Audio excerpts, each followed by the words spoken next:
Mis amados hermanos, qué gusto de poder vernos a través de este medio, a través de este recurso, allá en la Iglesia del Divino Redentor de Atizapán de Zaragoza, en Las Águilas. Qué hermoso poder estar juntos nuevamente. Doy gracias a Dios por el hermano que me ha estado invitando, el hermano Gerardo Arias. Y bueno, pues que Dios les bendiga, amados hermanos, que Dios les bendiga allá. Y bueno, pues es un mensaje basado en el libro de Malaquías. Yo creo que a pesar de que hay cierto pesimismo al inicio de Malaquías, al final podemos ver una luz de esperanza, podemos ver un mensaje de salvación para la nación, para el pueblo. Y ese mensaje es para nosotros hoy también, para ustedes allá donde se congregan. Yo no sé todavía si están teniendo presencia física ahí en el lugar, pero bueno, esperemos pacientemente. Ya muchos lugares están en luz verde. Pues vamos a meditar, vamos a Malaquías capítulo 4, y ahí el versículo 1 nos habla y nos dice: porque aquí viene el día ardiente como un horno, y todos los soberbios y todos los que hacen maldad serán estopa. Aquel día que vendrá los abrazará, ha dicho Jehová de los ejércitos, y no les dejará ni raíz ni rama. Pero escuche lo que dice nuestro Dios en el siguiente versículo, Malaquías capítulo 4, el versículo 2, dice: mas a vosotros, a los que teméis mi nombre, nacerá el sol de justicia. Dice así: y en sus alas traerá salvación, y saldréis y saltaréis como becerros de la manada. Vamos a orar. Señor, te damos gracias en esta hora, Padre, porque tú eres Dios bueno, porque para siempre es tu misericordia, y hasta aquí tú has sido con nosotros. Tu palabra es fiel, dice: yo estoy con ustedes todos los días hasta el fin del mundo. Gracias, Señor, por tu pueblo del Divino Redentor de las Águilas. Bendícelos grandemente, Señor, en su vida espiritual, en su vida, en las cosas materiales también, Señor. Provéles en sus necesidades, en sus recursos. Sana al enfermo, Padre, también, Señor. Te rogamos, clamamos en esta hora por el que pudiera estar enfermo, que tú lo levantes, que tú lo fortalezcas, que tú digas la palabra y sea levantado de su lecho. Así como le dijiste a aquel hombre: levántate y anda. Señor, gracias, Padre. Gracias porque tú nos levantas de la parálisis, tú nos levantas del cáncer, del COVID, tú nos levantas de todo, Señor. Bendito y alabado sea tu santo nombre. Te rogamos pues que tú bendigas este momento, este tiempo. Te lo suplicamos en el bendito nombre de Jesucristo, tu Hijo, nuestro Señor. Amén. Bien, pues entonces tenemos aquí una palabra la palabra de Dios para nosotros en este día. Y a este mensaje le he puesto como título Sol de Justicia. Ya hemos leído este versículo 2 que dice: mas a vosotros, los que teméis mi nombre, nacerá el sol de justicia. Malaquías es un libro que nos invita a reflexionar acerca de nuestra relación con Dios, porque hay muchos temas que se tocan desde el capítulo 1 de Malaquías, en el que Dios va confrontando al pueblo con las cosas que no están haciendo bien. Malaquías expone las faltas en que estaba incurriendo el pueblo de Dios, el pueblo de Israel. Y desde el capítulo 1 hasta aquí a este punto, el capítulo 4, podemos ver que habían tratado con desprecio el nombre de Dios. Aquí en el capítulo 1 el Señor está pues altercando con ellos. Dice el versículo 6, capítulo 1, versículo 6: el hijo honra al padre y el siervo a su señor. Si pues yo soy padre, ¿dónde está mi honra? Habían despreciado el nombre de Dios. Número 2, habían ofrecido sacrificios indignos. Si seguimos leyendo los versículos 7 al 14 del capítulo 1, nos está hablando de que están ofreciendo pan inmundo, de que están ofreciendo animales enfermos, ciegos, que están cojos. Entonces están menospreciando el sacrificio. Y también en Malaquías exhorta Dios a esta nación porque están haciendo pecar a otros. Dice el capítulo 2, versículos 7 al 9. También habían quebrantado la ley de Dios. De ahí del 11 al 16, del capítulo 2, del que estamos hablando. Y también habían llamado a lo bueno malo. Capítulo 2, versículo 17, de Malaquías. Y también habían robado a Dios. ¿Quién no recuerda aquellas palabras, verdad, de nuestro Dios? El que dice, ustedes, la nación toda, me han robado. Y el pueblo, haciéndose ignorantes, dicen, ¿qué te hemos robado? Y Dios contesta, en vuestros diezmos y en vuestras ofrendas.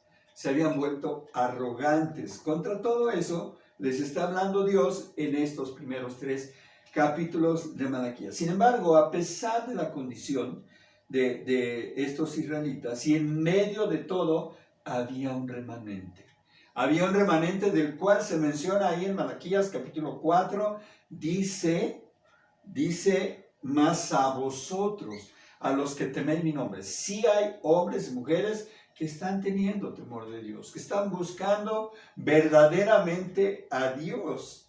Entonces, y este mensaje es para esos, para aquellos que han permanecido fieles, para aquellos que aman a Dios y que le honran, para los que no han dejado a su Dios, aunque las circunstancias hayan sido adversas, aunque haya faltado el pan, aunque haya faltado la salud, ¿verdad? Aunque se hayan cerrado las puertas del trabajo, aunque hayan pasado por pandemia, este mensaje es para todos aquellos que, como dice acá, que temen mi nombre. Nacerá el sol de su justicia y en sus alas traerá salvación.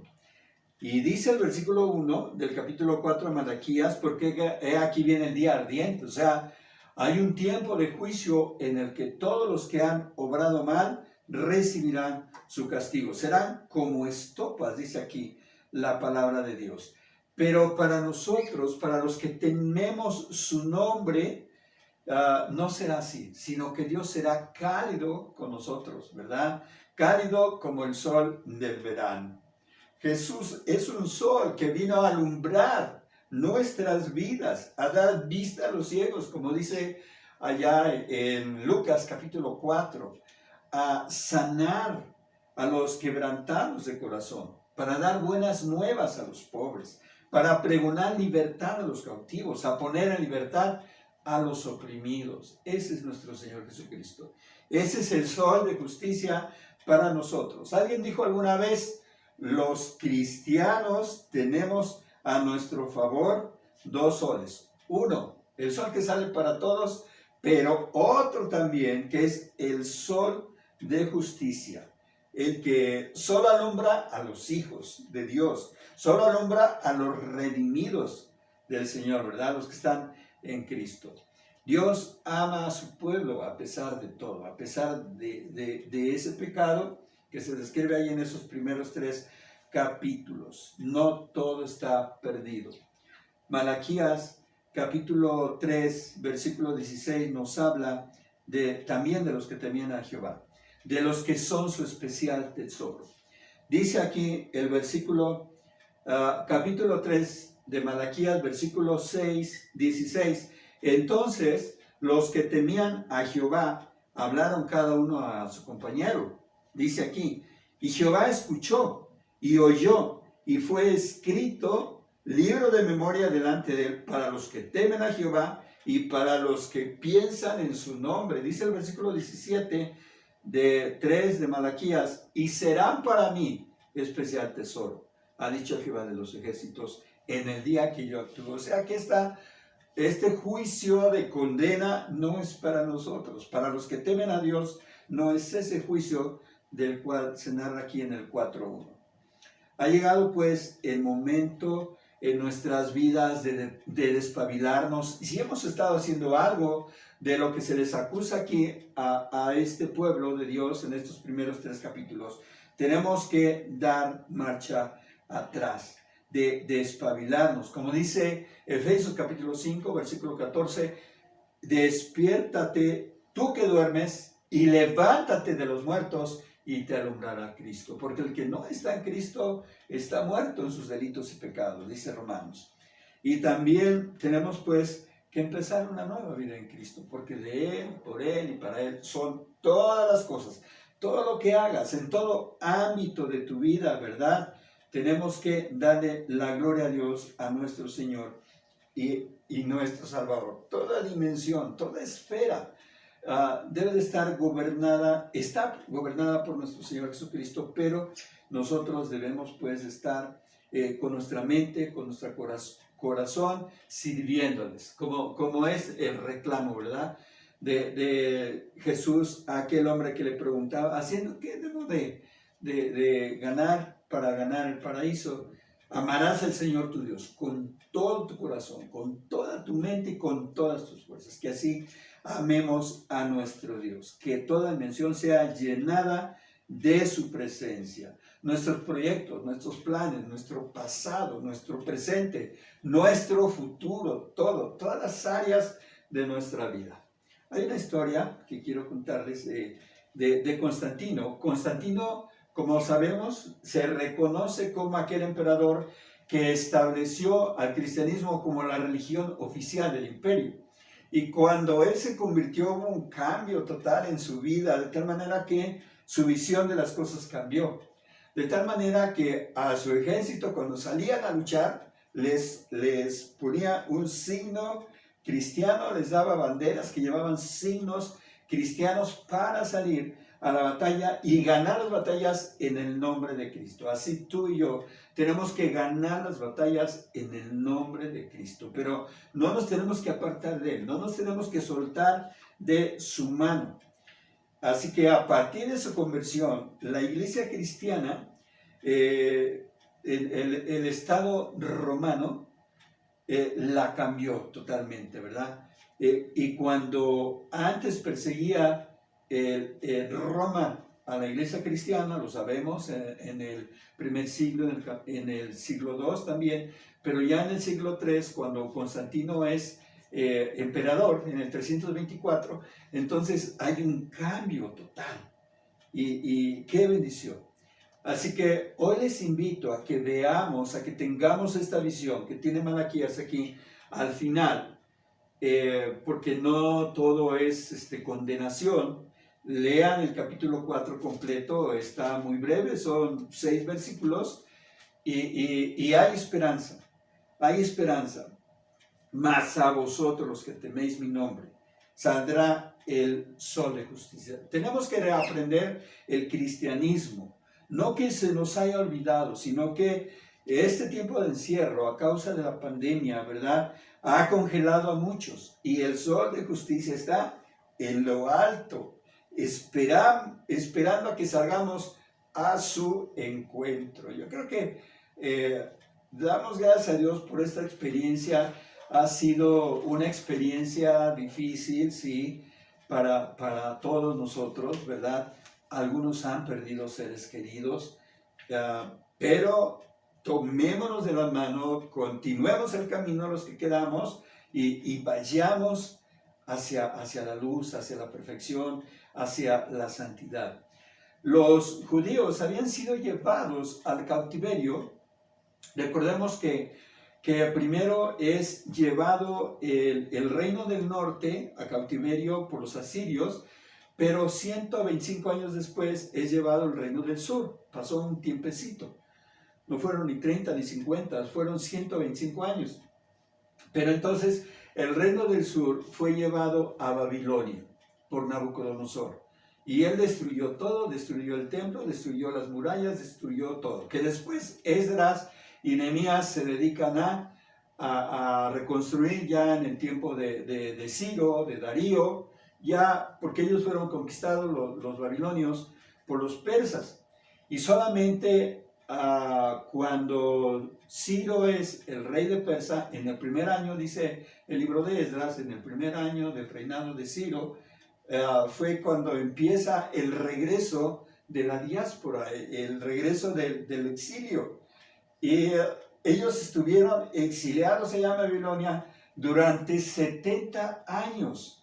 Y fue un tiempo difícil, fue un tiempo lejos del lugar del culto, fue un tiempo lejos de Jerusalén, lejos del monte Sión, lejos de todo lo que ellos adoraban de Dios, el templo de Jerusalén, ¿verdad?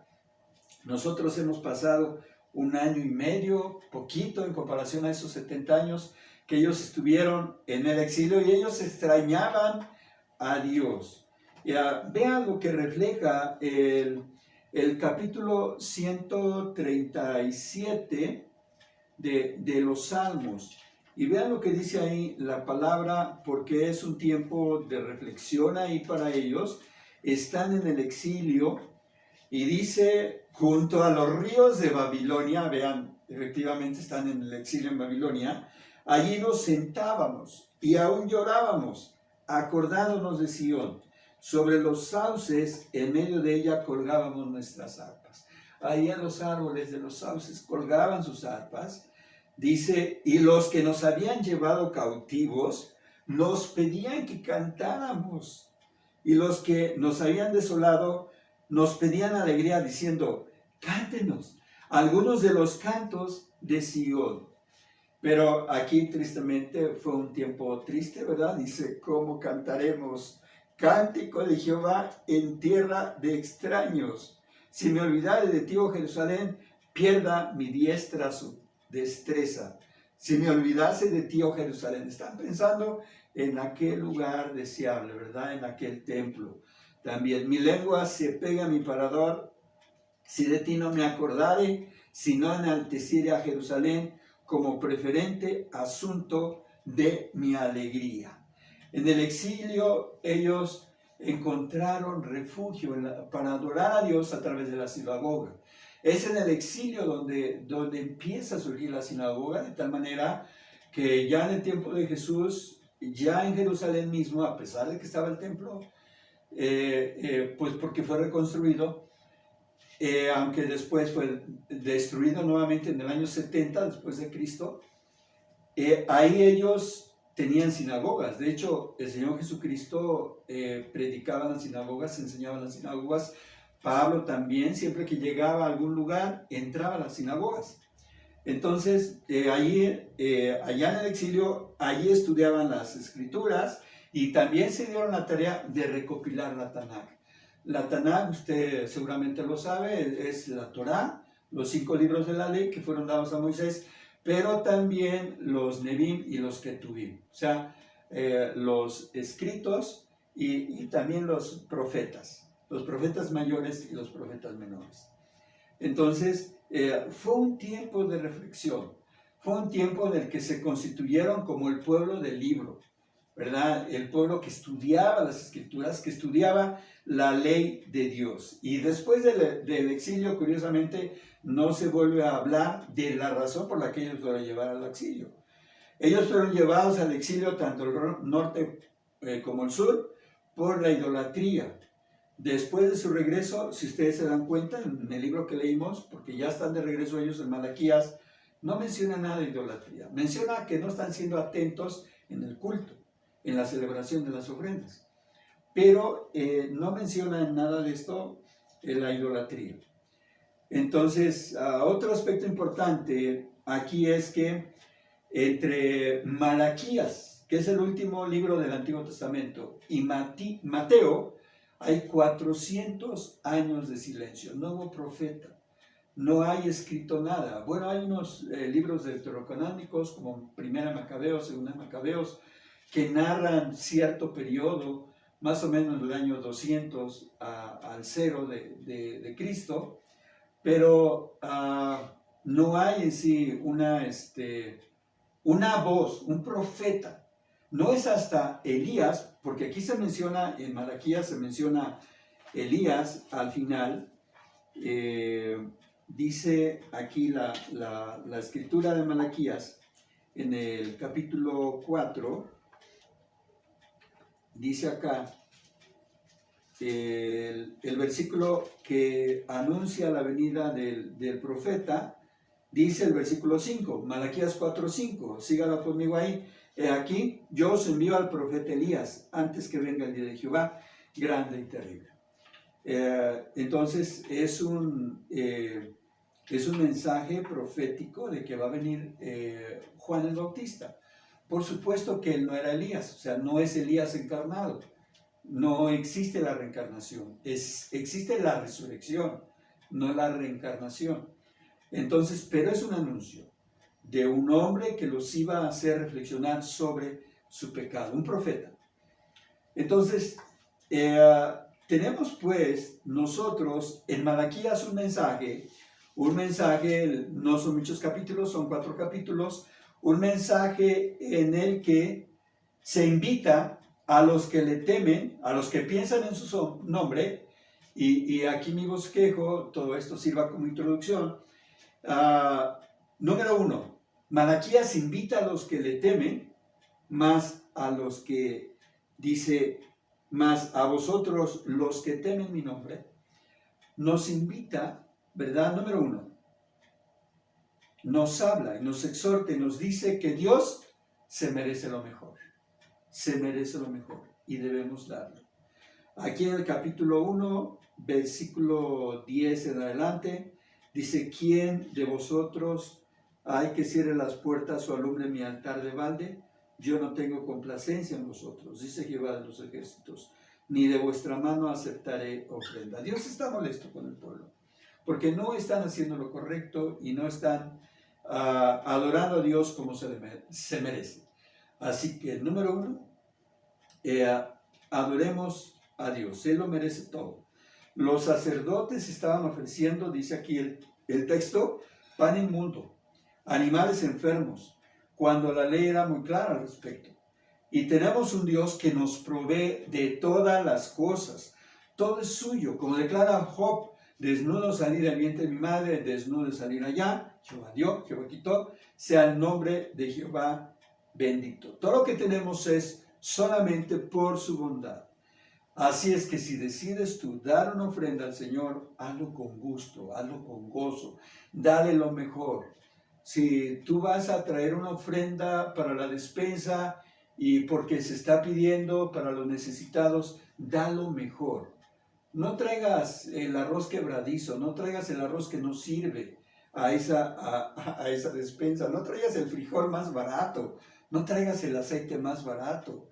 O sea, sé bueno con Dios, porque el que da a los pobres, a Dios presta, dice la Escritura en Proverbios. Así que tenemos pues que dar como corresponde. Si tú prometiste un peso y eso tienes, dalo con gusto, dalo con gozo, que no te duela. Si prometiste 1000, igualmente, dalo con todo tu corazón, como aquella viuda que viene y trae 2 blancas, ¿verdad? Y es lo que da, y era todo lo que tenía. No detengas tu mano. Número 2, Malaquías también, a los que temen a Dios, los exhorta a que dejen su mala manera de vivir. Capítulo 2, versículos 6 a 10. No los voy a leer. Malaquías 2, del 6 a 10. Así que la verdad esté en tu boca, que no hables iniquidad, que no hables engaño, dice el texto, que no sea iniquidad hallada en tus labios. Seamos sabios en nuestro diario vivir. No hagamos tropezar a nadie, también dice el texto. No nos apartemos nunca del camino. No nos portemos deslealmente. No hechicería. No adulterio, dice Malaquías 3:5. No defraudemos en su salario el jornalero. Si tú tienes una persona trabajando en tu casa, trabajando en tu negocio, y le dices, te voy a dar 100 pesos diario, pues dale eso, no digas, pues sabes qué, pues ya no te voy a dar 100, te voy a dar 90, te voy a dar 80, te voy a dar lo que me alcance. No, tenemos que ser honestos, no a los vicios tampoco, no a los vicios. Quiero contarles una anécdota interesante. Cuenta un pastor de una historia acerca de una mujer que asistió a su iglesia en domingo. Y esta mujer era una mujer alcohólica. Entró el domingo por la noche en nuestra iglesia y fue convertida. Por la noche, ponga atención, como Nicodemo. Y el copastor de la iglesia al día siguiente, fue a visitar a la familia y fue a visitar al esposo.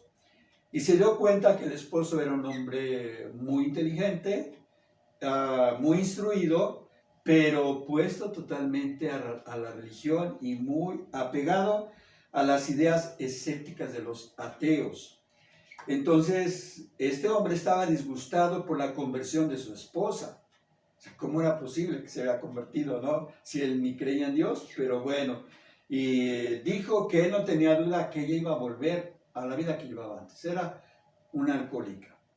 6 meses después, este mismo hombre vino a visitar al pastor con gran perplejidad en cuanto a su propia situación espiritual. Y le dijo: he leído todos los libros sobre las evidencias del cristianismo y he podido resistir sus argumentos. Pero en los últimos 6 meses he tenido un libro abierto en mi hogar, en la persona de mi esposa, que no puedo callar y que no puedo refutar, siempre hablando de Cristo. He llegado a la conclusión, decía él, de que yo debo de estar en un error y que ha de haber un poder santo y divino en ese Cristo que predica que puede tomar a una mujer borracha, así se expresa él, y convertirla en una santa, cantadora, amable, paciente y piadosa, que ahora es mi esposa. Dice: ciertamente los mejores libros sobre el cristianismo son las vidas transformadas de hombres y mujeres que están en comunión con Cristo. Termina diciendo el que está contando esta historia. Así que debemos abandonar nuestra mala manera de vivir. Número 3. También el texto nos habla aquí en Malaquías 2, del 14 al 16, que debemos ser fiel a nuestra esposa, que debemos ser fiel a nuestra familia. La palabra de Dios nos exhorta en todos los ámbitos de nuestra vida, en la sociedad, en el matrimonio, en mis relaciones de pareja, en mis relaciones con mis hijos, en todas las áreas, con el gobierno. Malaquías 2:14, sígalo conmigo, dice: más me diréis, ¿por qué? Lea completo lo anterior. Porque Jehová ha testiguado entre ti y la mujer de tu juventud, contra la cual has sido desleal, siendo ella tu compañera y la mujer de tu pacto. Cuando tú te casaste con tu esposa, hiciste un pacto. Prometes amarla, cuidarla, verla en la salud, verla en la enfermedad, sea rica, sea pobre, o sea rico, sea pobre. Hay un pacto que debes de respetar. Dios aborrece el repudio, dice este texto. Y hay una historia de un matrimonio que quiero comentarles. Es real esta historia, por supuesto. Él se llamaba Gary y ella Mon. Y resulta que era un matrimonio feliz, pero las cosas vinieron a menos cuando Gary, redarguido por su pecado, no pudo más y vino a su esposa y le contó que era infiel. Tenían 20 años de feliz matrimonio. Ella era enfermera, él tenía su propio negocio. Y en ese negocio, su secretaria, la mejor amiga de su esposa, pues era una mujer muy servicial, era una mujer muy atenta, se llevaban muy bien ellos, el esposo con la secretaria, pero esa familiaridad los llevó pronto a tener una relación ilícita. Cayeron en una relación ilícita. Y él cuenta en esta historia que un día él llegó y se sentó en la cama al lado de su esposa, y cuando ella pues levanta la vista y le dice: ¿cómo estuvo tu reunión? ¿Cómo estuvo tu trabajo hoy? Entonces él cuenta, dice: no pude evitarlo, me puse a llorar. Acababa de pasar las 2 últimas horas en consejería con el pastor, confesando su secreto que había ocultado durante algunos años, de que él era infiel a su esposa. Entonces su esposa le dice: ¿qué pasó? Cuéntame. Entonces, ella me cubrió con sus brazos tratando de consolarme cuando me vio llorando, pero finalmente le susurré mi terrible confesión. Te he traicionado, te he sido infiel. Y sabía que nuestras vidas acababan de cambiar, pero no tenía idea de lo que sucedería después. Cuenta él, sentí como mi esposa se puso rígida y se alejó de mí. Se encogió ante mis ojos y pensé que se desmayaría. Para ella fue un duro golpe. Sintió cómo todo a su alrededor se derrumbaba. Aquella noche, cuenta él, cuenta Gary, fue el inicio de una dura restauración. El dolor tardó en marcharse. El adulterio, por más destructivo que sea, no significa automáticamente una sentencia de muerte para el matrimonio. Encontrar el camino fue lo más difícil que pasamos, dice él, en nuestro matrimonio. Gary y su esposa fundaron una asociación para dar ayuda espiritual a matrimonios rotos. Ellos no se separaron y cada día fueron fortaleciendo su relación a pesar de que hubo engaño y fundaron una asociación para ayudar a otros matrimonios rotos. La restauración se ha vuelto una realidad en otras parejas antes desdichadas con este proyecto. La recuperación es un trabajo difícil que requiere dos corazones dispuestos, que los dos estén dispuestos a perdonar y avanzar en su relación. El mismo Salvador que permite a los pecadores estar puros delante de un Dios santo, puede restaurar lo que esté en ruinas, convirtiéndolo en algo hermoso y deleitable. Así que, dice aquí, en la escritura, has sido desleal con la compañera de tu juventud. Que no suceda eso en nuestro pueblo, el pueblo de Dios. Número 4, que debemos aceptar el fuego purificador. Si tú estás haciendo mal, Dios te va a tomar, te va a empezar a moldear, como la plata cuando entra en un crisol y empieza con el fuego, así Dios te va a moldear. Capítulo 3 y 4 de Malaquías nos habla de un mensajero. Ese mensajero, Elías, exhortará al arrepentimiento a los que no andan en buenos caminos. Dice ahí Malaquías 3, 2 y 3. Dice, ¿y quién podrá soportar el tiempo de su venida? ¿O quién podrá estar de pie cuando Él se manifieste?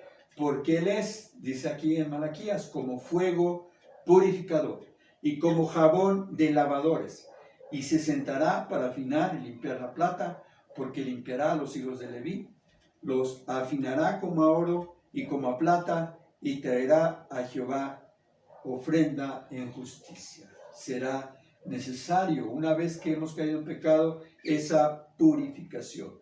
Seamos sensibles a su presencia, seamos sensibles a su reprensión. Dios quiere lavarnos, Dios quiere purificarnos. Si no lo permitimos, no podremos entrar en las moradas celestiales. Como Pedro, cuando lo quiere lavar con agua, dice, no, Señor, no me limpies los pies,